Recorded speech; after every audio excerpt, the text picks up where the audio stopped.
Welcome to all the MBA hopefuls who are here for the MBA Story Spotlight, an insider's guide to standing out in the MBA admissions process.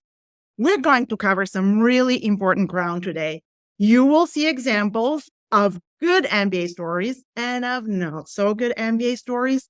And at the end, we'll jump into action and cover some very specific ways in which you can start uncovering and creating your own MBA story. I will give you the tools you can use literally today to start making progress in your MBA application. I want to show you something because I know that you MBA candidates love seeing examples of what other candidates do. So we will start with one such example. This is an excerpt from a Stanford MBA essay. Let's read it together. I grew up having a very idealistic view of what I want to do in life. I want to have a substantial positive impact on the world. Now, I want you to think, does this paragraph grab your attention? Do you think that this is something that can help this candidate stand out? And nope, someone is saying no, right? But here's the thing. Stanford cares tremendously about impact. So why do you feel that this candidate didn't hit the mark? Tell me, what do you think happened?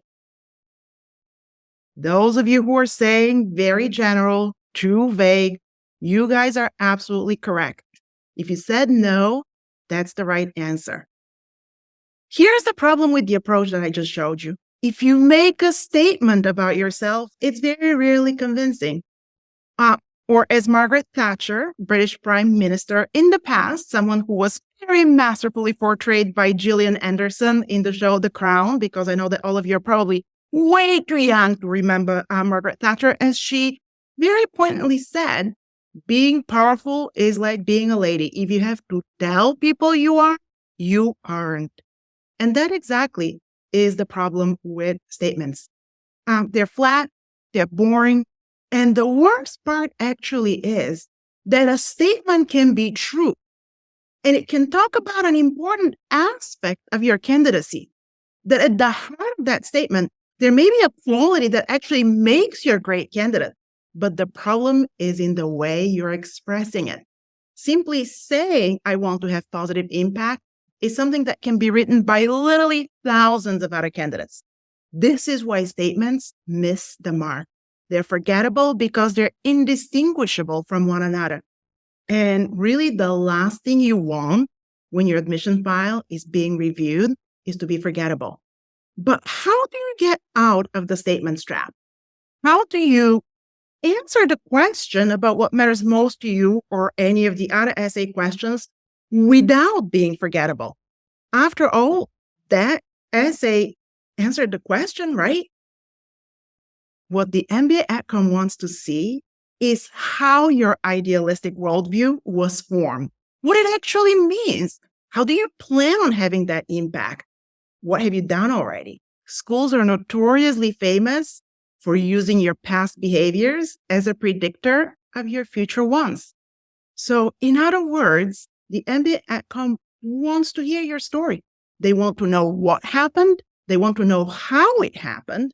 They want to know what it is that you did to make it happen. And they want to know why you did what you did. So what does this all mean? They want specifics. They want details. But let's level set here for a moment. I know that even after me saying all of this, you might still feel like you are not really sure what the story about yourself is that you're going to tell to the AdCom. Or you might feel afraid that your story, your application are not going to stand out. Or even worse, you might feel like you will miss the mark and you're not going to get into your dream school.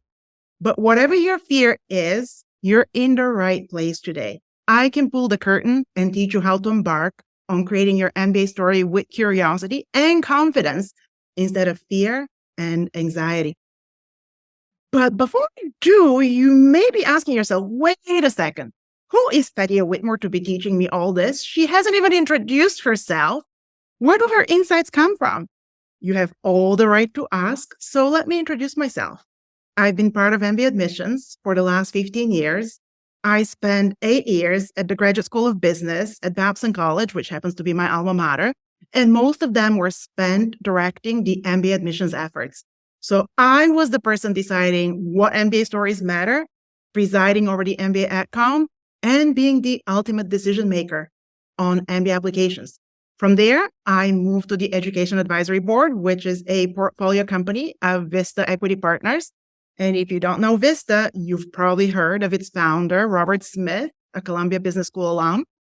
You've probably heard the story how in 2019, in the middle of his commencement speech to the Morehouse College class of 2019, he paused and famously committed to eliminating the student loan debt of all the graduates and their families. He paid something like $34 million to cover, as promised, the student loans and the loans of their parents. And then immediately before I launched my MBA path, I spent 2 years as the chief executive of the MBA Tour, a subsidiary of the Graduate Management Admission Council. Yes, the same organization that created and administers the GMAT exam. And as the leader of the MBA Tour, I work personally with every single top school as part of helping them create and execute their MBA recruitment strategy, the same strategy that connects them to you. So my knowledge and insights are built on a foundation of having played a significant role in shaping graduate management education for more than a decade. And if you Google me and you go to the news tab, you will see that I'm frequently quoted by the Wall Street Journal and Forbes and US News and World Report. Recently, open letter to MBA recommenders that got published, authored by me and published on Poets and Quants, went viral. I was giving a piece of my mind to recommenders who were making it difficult for you, MBA candidates, to actually get great letters of recommendation. You can look it up. I've also served on the board of directors of AGAC, our professional association of consultants, but that's not the most important part. The most important part is that I'm an MBA admissions enthusiast, and I am committed as the founder of my MBA path to help create more MBA success stories. And this is what we will do today. I'm here with you in order to help you feel more confident in how you'll build your own MBA story that will pave the way for you being admitted to your dream MBA program. So let's get back to our topic for today, and let's focus on how to avoid falling prey to boring statements about yourselves, even if they're true, because it doesn't have to happen to you. You don't have to be the person who gets moved to the pile of candidates who fail to differentiate themselves. Instead, I want you to imagine having the MBA AdCom read your file and say, we need to meet this person, and moving your application to the interview invite pile. This is where we're going to go today, and here's how we will do it. First, we're going to talk about the difference between evaluation and selection in the MBA application process. It's a fundamental difference that it's important for you to know. From there, we're going to talk about why the MBA story is really so critical. We'll also talk about a common misconception that keeps so many MBA candidates up at night. It's the misconception that somehow you have to have prior business experience, or you have to have managed teams of people and budgets, that you have to have some major inventions to your name to even stand out at the very top schools. You will see that you don't have to be extraordinary in order to be unique and what to do instead. And finally, we're going to talk about how to find the gold nuggets for your MBA story and take some very specific action about that. So let's begin. And let's level set here for a moment, because I have another question for you. So if I told you that approximately 75 to 80% of all Wharton MBA applications and applicants are qualified for admission, is this true or not? This is actually a fact that came straight from the Wharton MBA admissions FAQs. They tell you we typically receive 6,000 to 7,000 applications in a given year, and approximately 75 to 80% of all applicants are qualified for admission. This is literally, you can Google it and you can find it right on the Wharton website. But if this happens to be true, then how does this process really work? What happens that so many of these people end up not being admitted? Only less than 1 in 5 end up being invited. I mean, you might say, well, obviously there is a capacity constraint, but it's more than that. If so many qualify but don't get admitted, then how does the process really work? Within the huge number of MBA applications who qualify, you need to be someone that they actually want to invite to the class. Evaluation determines who is admissible. Selection determines who is desirable. And this is exactly why the MBA story is so important. I want you to pause here for a moment and really take this in. The notion of evaluation versus selection is the fundamental principle of MBA admissions and a magic formula of MBA admission to the most selective MBA programs. If you understand this concept and if you approach your MBA application with it in mind, you will already be ahead of the competition. Now, what does it mean when we say that the MBA story is so critical? First of all, stories have a unique way of engaging and connecting people. Stories evoke emotions and engage the audience. In your case, that audience is the MBA AdCom reviewers and evaluators, and it engages them on a deeper level. MBA admission is a human business. The MBA admissions process is a human-to-human connection. If you tell the MBA AdCom a story, you will allow them to relate to your experiences, your struggles, and your triumphs. When emotions are involved, people are more likely to remember and internalize the message being conveyed. Stories paint a memorable picture. You've heard the expression, a picture is worth 1,000 words, but here's the thing. There isn't a lot of room for pictures in the MBA admissions process, except for maybe NYU Stern and their Big Six essay. But the parts of your MBA application do paint a picture of you, of your lived experiences. In that evaluation versus selection process, to select you, they have to see you. And the best way for that to happen is if you tell them a story. Because as species, we're addicted to story. Jonathan Gottschall is a scholar of literature and evolution, and he famously said this quote here. It's very timely and it's very appropriate that he's a historian, because what is history if not a collection of stories? And if you pause and think about it, even the famous Harvard Business School case method is nothing but a story. Each case is a story about people in business, what they faced, what they did, how they did it, and how it turned out. So think about this for a second. If HBS believes that describing a situation with a protagonist, a cast, twists and turns is the best way to teach the most distinguished business leaders of the world, do you need any more convincing that your MBA story is the key to you standing out in the MBA admissions race? But what goes into an MBA story? What should be the plot? Where do you even begin? Consider this description straight from the Stanford Graduate School of Business evaluation criteria. What they tell you is we base our evaluation on your whole application, and we take into account factors such as your background, experiences, perspectives, aspirations, values, and accomplishments. And what are all these things? What are your background, experiences, perspectives, aspirations, values, and accomplishments, if not your story? The story of who you are, how you became the person you are today, the one seeking admission to the school. Now, let me show you another example of a very different essay opening that answers the question, what makes you feel alive and why? That's the famous Berkeley Haas essay question. What makes you feel alive when you're doing it and why? So let's read it together. I dance around a little as the vibrant scent of cumin permeates the air. Beyond following my rebellious streak, defying the culinary norms I grew up with, allow me to express myself in inventive, edible forms.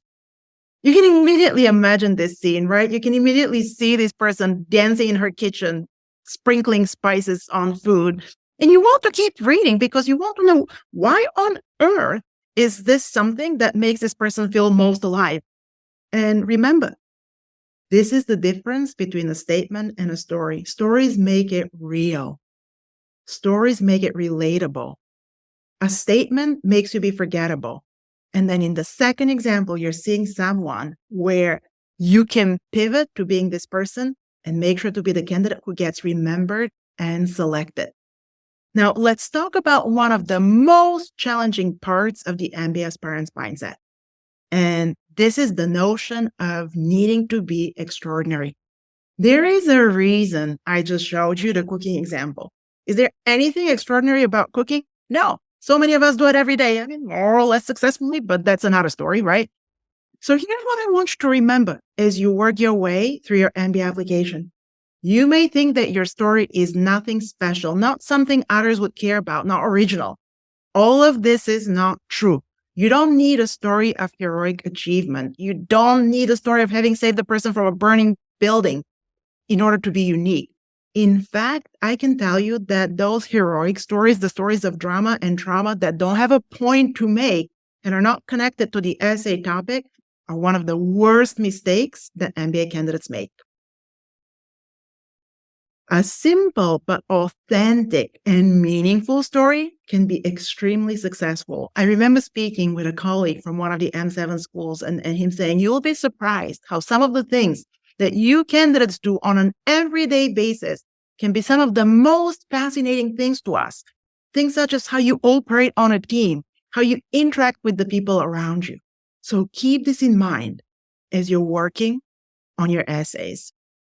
I want to take a look with you at one more example. A couple of years ago, I worked with a fantastic candidate who ended up being a quadruple admit.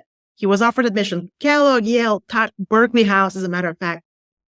And this short excerpt above is from one of his key essays. So he's talking about welcoming summer interns to EY and how this is his favorite time of the year every year. And then how this summer was different because he volunteered to lead a small team of interns as an ambassador. Now, does being an internship program ambassador strike you as something completely extraordinary? No, but it didn't have to be to capture the attention of the MBA AdCom. As simple as this accomplishment was, spanning just one summer, by telling the story about the summer journey of these 6 interns, he was deemed worthy of demonstrating the leadership and teamwork qualities that schools are looking for. And here, let me tell you a little bit of a behind-the-scenes secret. When we first started working together, this example was quite flat. So it didn't have the details and nuances. So I had to push the candidate to dig into those. I asked him to mention the interns' names, to describe what a day in the life of guiding them through the project was. These details about how things happen were way more important than the what exactly happened. The what is, I was an internship program ambassador, fairly run of the mill, but the how and how it was relayed made all the difference. So remember where we started. What is important is that the stories are true to your core. It's important that they're relevant, related to both the essay question and to the message you want to send to the MBA AdCom. And of course, it's important that you connect the dots to show how you have the qualities the schools are looking for, but they don't have to be extraordinary. How you will fit into the community at your dream school is way more important, and what contributions you will make is the part that matters and not some notion of being extraordinary. All right, our time is advancing, so let's keep moving. As you're listening to all this, are any light bulbs going off as you hear these examples? So tell me, as you're listening to this, are you hearing something that's making you think of, oh, I think I might know what my story is going to be. I know that coming up with MBA stories is hard. I know that it's not easy. See, someone is saying, there are a few experiences I have, but which ones should I write about? So let's talk about how to make the process of curating and selecting the gold nuggets for your stories more fruitful. The first thing I'm going to tell you is that randomness is not your friend. One of the worst mistakes that candidates make in the process, especially when it comes to essays where the real storytelling happens, is for searching for random aha moments. Or even worse, they get advice. Some candidates get advice from their friends who successfully got into an MBA with a certain kind of story. And then those candidates think that, ooh, this is the story I need to have. And they blindly replicate it. They try to force fit their candidates into some mold that they're told the MBA AdCom is looking for. But what should you do instead? If you're at the beginning of your journey, a really good self-assessment test can do you a ton of good and provide great benefits to you. And it's a very easy place to start because you don't have to start thinking of stories immediately. All you have to do is answer a bunch of questions. But what you get in return is a list of your qualities and the ways in which you interact, which are essentially attributes that you can find stories to illustrate with them.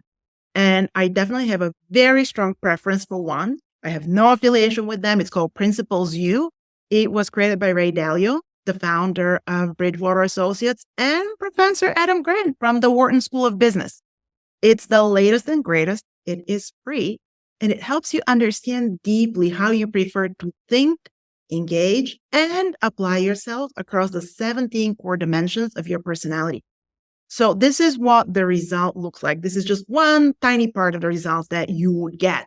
It gives you great insights and it gives you really great adjectives about yourself that you can choose from. And then you can illustrate them with examples. And collectively with those examples, you can build your story. So that's a really great place to start. Where else do we search for stories? Here's what I can tell you from my experience having worked with and supported so many candidates who have had great success. Every great MBA story starts with asking yourself questions, deep questions, hard questions, sometimes even weird questions. Because this is what happens. About 2 months ago, I started working with someone, a really great candidate, and she came to me being kind of skeptical of the value that MBA admissions consultants provide, but she knew all of her friends had used one, so she knew she didn't want to be at a disadvantage. And she was skeptical. And then fast forward 2 months, and the day of the Stanford GSB deadline, she sent me an email that read, I submitted to Stanford yesterday, and thank you, thank you, thank you. I feel great about what I submitted, and most importantly, I've actually started to crystallize my thoughts with respect to my vision about my next 10-year goal. I am so appreciative of your exceptional and thoughtful guidance. So what did I do? Did I give her some sort of paint by numbers template? No, I asked questions. I listened carefully and I relayed back what I heard. And guess what happened? This person who came to me very skeptical of the process, who ended up really asking herself in engaging in conversations about these big questions that I'm just about to show you, she got invited. So let's take a look at what these questions actually look like, okay? And let me just very quickly take a look. Principles U. Yes, that was the name of the resource. And you're going to see all of this in a email from me afterwards too. And of the questions in case you're going to ask. So let's take a look at the 7 questions. When in life have you been the saddest and the most joyful? There's one HBS MBA admin that famously wrote an essay about the 4 times she cried at work. It was a humble, very human story about woes and joy. You can actually find that essay online and read it. And there's a lesson for you in that person's success story. Who shaped you? Way too often, as candidates start thinking about their brand, their MBA story, they mostly think about themselves. But the people who made you who you are or influenced you may be a very critical part of your MBA application story. How does the story end? A mentor of mine who happened to be an HBS alum and a former Bain partner and twice a CEO once shockingly asked me as I was doing my own soul searching in my career, and he sat there and said, have you thought about writing your own obituary? I'm like, wait, what? But here's the thing, starting with the ending is a legit question that brings out your mission in life, the legacy that you want to leave. What has been the most generous thing you've ever done? The key to this question is to be brutally honest. What was it? Keep it real. Don't answer what you think the AdCom wants to hear. What books have you read more than once? There is a lot to learn about yourself from the readings that inspired or entertained you. What is your biggest regret? This is pretty straightforward. It may never need to make its way into your essay. It's just good to know. It will give you insights into what you're trying to achieve in life and where you may have failed. What is your biggest hope? Whatever your biggest hope is, it probably has a link in some way to why you want to get an MBA. What ends up happening when you use this approach?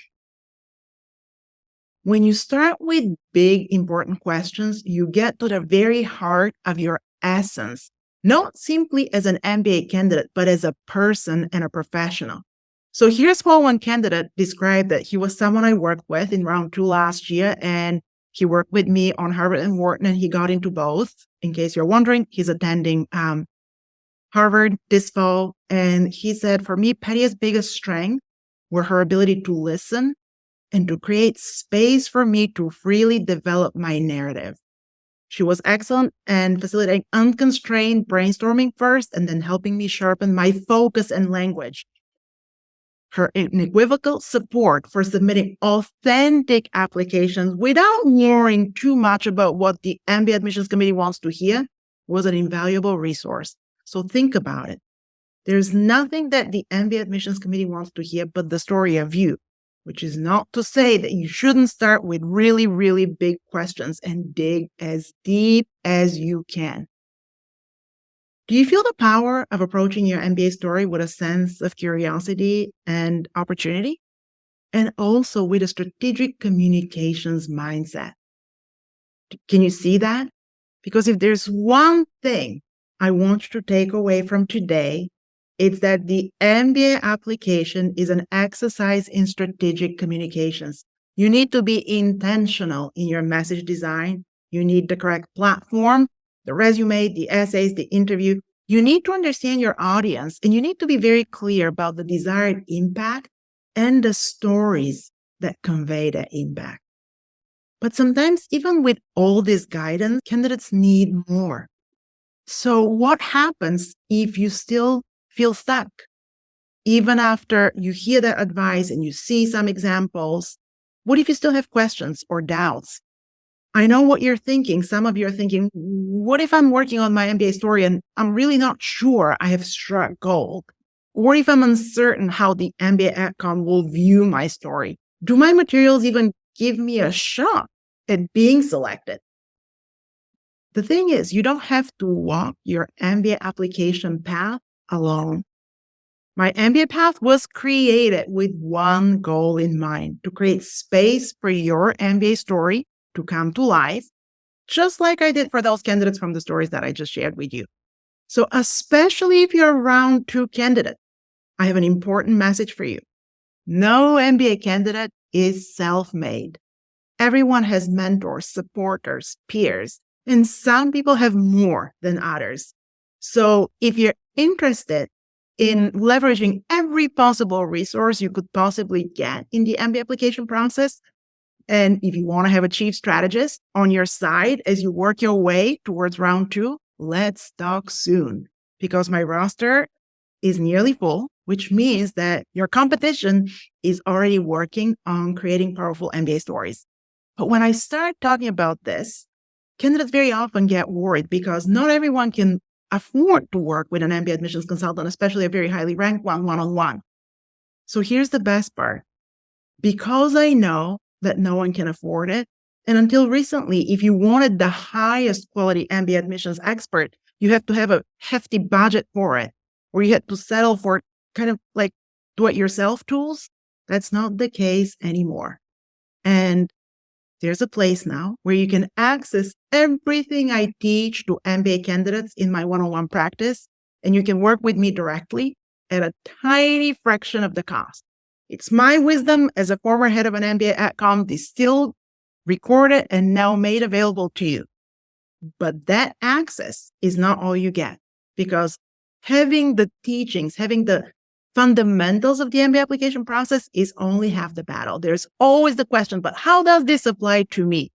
So what I do is I work with candidates as a group every single week through live sessions. Some of them are live Q&As, some of them are resume and essay writing workshops, and some of them are interview mocks. So it's a live interactive MBA admissions group coaching program where I show up for you every single week, and their discussion groups are open every single day, and I personally guide you through the MBA application process. It's truly the only program out there that is created by a former dean of MBA admissions and that is delivered in a low cost but very high touch format. It's really the cure to the dreaded, I wish I had found you earlier, regret that so many MBA candidates express to me when they come to me on Christmas Eve with the deadlines right after the new year looming in the rearview mirror. So I'm going to put a link because you're not going to find the link to enroll anyone on my website. I only open the doors very rarely, and this month, it's one of those months. I'm going to show you one last thing. Last year, Poets and Quants featured that group admissions coaching service in an article because John Byrne got wind of it and he wanted to showcase this approach, which he called a rare low-cost coaching model. And there's a story connected to this one, and it's about the person whose quote you saw who got into Harvard and Wharton. That's how he first came to me. That's how his journey started. In August of last year, he read this article about the group admissions coaching program I ran, and he joined. And he learned the MBA application fundamentals, and he eventually chose to work with me even more closely. I'll have to say this. But if you're here with me today, you can start learning about the MBA admissions process from me literally in the next hour. You can be in it, making progress towards your round 2 application. So you can give yourself the tools and access to MBA admission that the most resourced of MBA candidates have.